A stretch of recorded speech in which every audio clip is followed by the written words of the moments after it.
Now that we know that everything we hold dear in this world is a lie, especially about the Middle East, it makes you wonder. Begin with Egypt, or as ISIS calls it, next.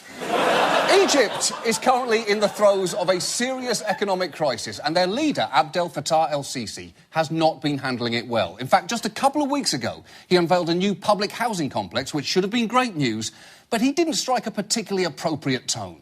Abdel Fattah el-Sisi arrived on a red carpet that stretched over 2 miles.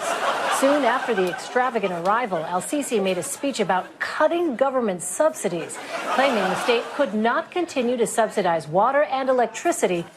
Wow! Strutting down a red carpet, which reportedly cost $200,000, on the very day you plan to tell people to use less water. The only less sensitive way he could have arrived was via log flume. So this week, el-Sisi tried again to boost Egypt's economic spirits by launching a new development strategy called Vision 2030, which frankly wasn't ideal, as that name is already synonymous with vision being not quite perfect. And wait until you hear some of the details of the plan. We are a nation of 90 million. Just think about it. If only 10 million of us wake up every day and they donate by SMS £1 Egyptian pound, just one for the sake of this homeland, that's 10 million pounds a day. Yes, part of el-Sisi's solution was, hey, why don't you text me money?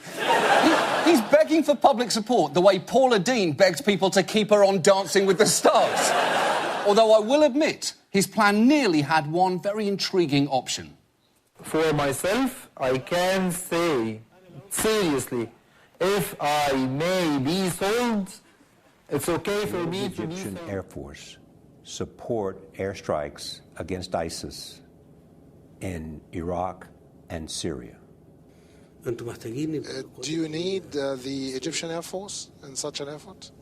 Yes, because the president would like it to be not Americans alone against Muslims, no matter how barbaric.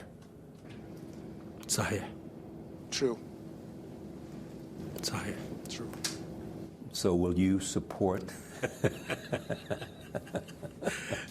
the president by Egyptian strikes?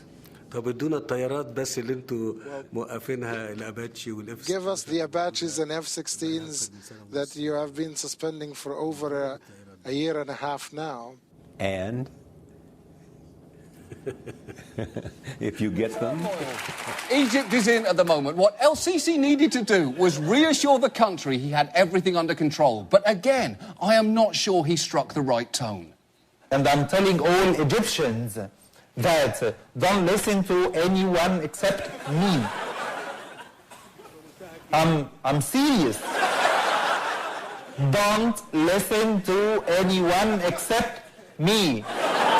Don't listen to anyone but me, I'm serious. It is not good when your country's leader sounds like a frightened substitute teacher.